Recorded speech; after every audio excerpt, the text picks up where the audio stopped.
We've got a bit of a first world problem with our TV. And if you've had a keen eye and you've been watching the last few episodes, you've probably seen this box in the background back here. Yes, we've got a TV in our workout area and for watching tutorials as we're doing work in the shop here, but we've had an outdoor TV as well. And we've got a bit of an issue. So let me take you outside and show you what we've got going and why we've got this box here.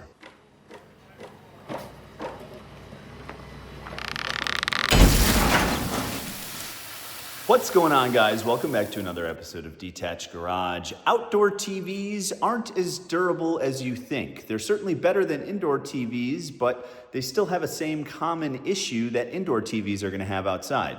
And so that's why we've got this box here. We're gonna look at what's the best indoor TV to put outdoors, and specifically, what's the main thing you should look for. We're gonna take a break from our washberry area here. We're gonna move on to fixing this problem because, as you can see, I'm clearing things out of the floor because we've gotta clean this entire garage for a party that we're having this weekend.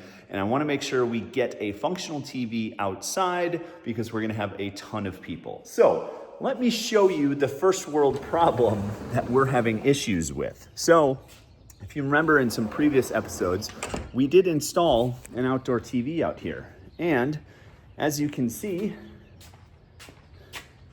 of my smiling face on the TV, we've got a bit of an issue here. So this TV has been outdoor all winter. It's been negative 20 degrees, working just fine, except for this issue here. And what that is my son kind of ran some chairs into it, some outdoor chairs, when we were looking at cleaning up the patio area, and we ran some chairs into the TV and actually broke the screen. But everything else on the TV works. And this is a common issue that you would have even with an outdoor TV. It's gonna be a little bit more durable than this TV here, but we're gonna replace this. And one of the other things we're gonna do when we're replacing this is upgrade it. You can see the reflection of my patio in the TV here. And that's one of the big things about outdoor TVs is how do you get the brightest TV so you have the least reflection. Now, outdoor TVs are super expensive, starting at $3,000 and going up. This is an 85 inch, so something like this, you're probably talking $6,000 plus, depending on the brand that you might try to go with.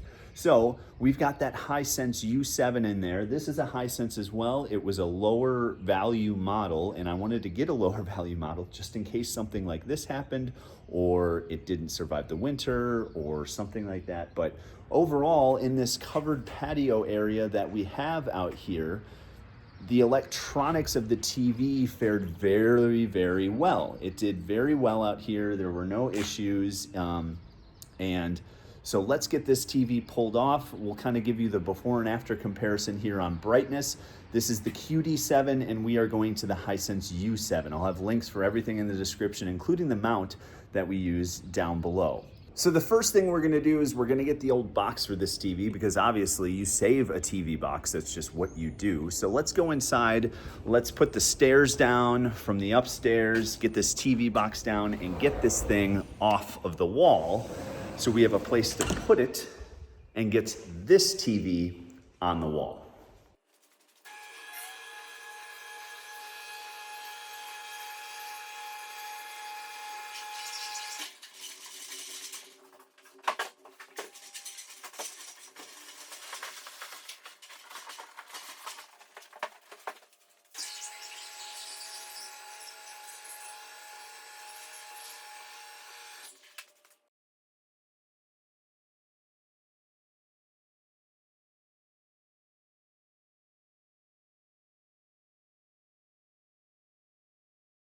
All right, guys, so I just wanted to show you this Vivo mount. And I had a lighter duty version that I've used on the inside, but this version is for the outdoor, and it's super, super simple. These mounts are very, very similar. You've got like full articulation that you can swing this around.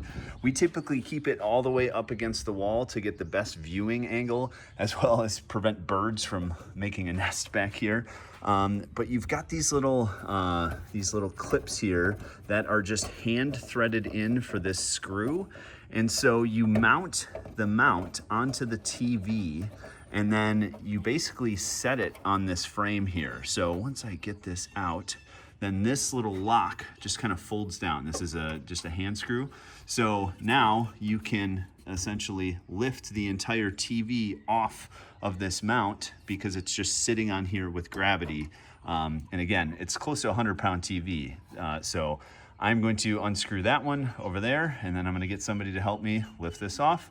We'll take the hardware off for these brackets and put it onto the new TV, and then reverse the process.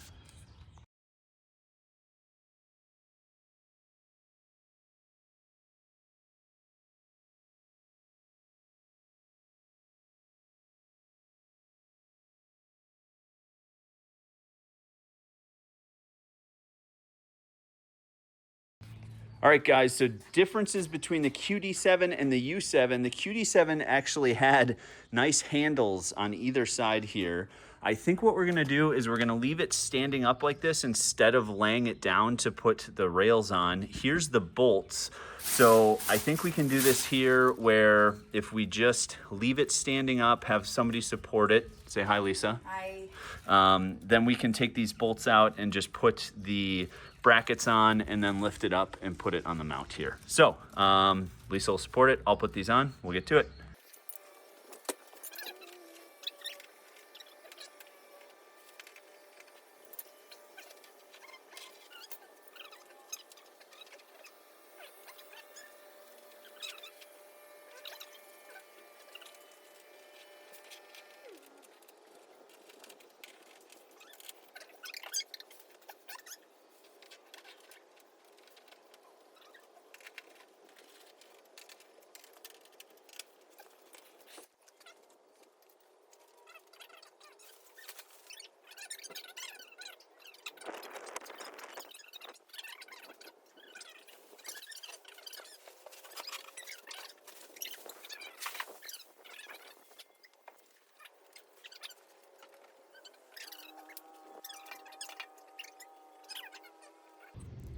All right, guys, we are up and running. I've still got to take some of the trim off of the TV, but I wanted to show you we're doing pretty well here. There still is certainly a little bit of glare, high gloss. So this U7 is 3,000 nits peak brightness, and it averages right around 1,200. Now, some of your outdoor TVs are going to average around 2,000 or 3,000, but this is one of the cheapest dollar per nit TVs you can get, which is why I wanted to put it on the wall outdoors, because I only spent about $1,200 on this TV versus the $6,000 that plus for an outdoor TV of 85 inches. So let's get all the rest of this peeled off. This is the daytime. You can still kind of see the patio in the background, a little bit of the grass and the trees in the background as well, but I'll give you a night view later on.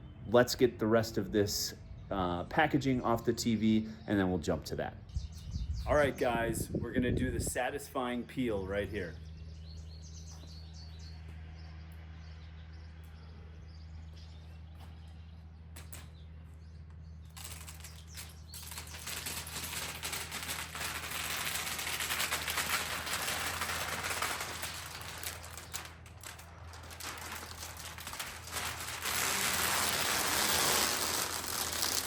You join me with a little bit of Formula One playing on the TV outside in the evening. It's still dusk outside, so this isn't super bright, but we do have all the lights on the covered patio at full brightness. and there is absolutely zero glare. You want to focus on brightness if you're going to get an indoor TV for outdoors so you can see it better during those bright sunny days. And you want as little reflection, as matte of a finish as possible for your TV. Now your blacks and your colors are going to be a little bit lower, but you're not going for super high def theater out here. You're going to just look and listen to the experience outside. Now, this is underneath a covered patio. I would not recommend an indoor TV for outdoors if you don't have a very covered patio. We are basically 12 feet from these posts to where the TV is.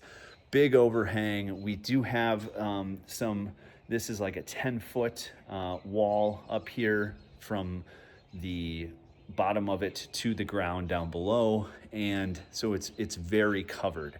If you want a little extra insurance, you can always get a screen cover. We do have one of those. If we're going to be not using the TV for a few days, we'll obviously throw that on, especially in the summer when the thunderstorms come in. But this TV faces north. We don't get a lot of north wind here. Most stuff comes from the southwest, which is that direction, so it's got to come through the house first. And if that happens, we've got bigger issues.